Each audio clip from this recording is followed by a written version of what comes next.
Living is this is for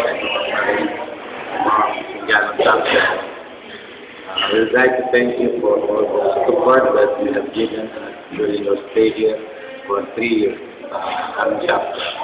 Kami nagpapasalamat at naging bahagi kayo sa amin sa mga panahon na kayo ang nagbigay moral support. Lalo na nagpunta kami sa Baguio, kahit wala kayo, nandiyan pa rin kayo parang kasama rin namin.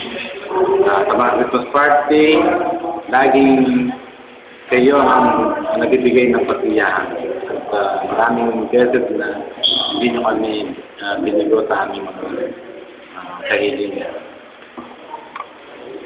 Tito Claro and Tita Tess, maraming salamat po sa pagpapatuloy po sa amin sa loob ng 3 taon. May God bless you always and good luck po sa pag-ipat niyo po sa ibang service. We will treasure all the memories that you have given to all of us. God bless po.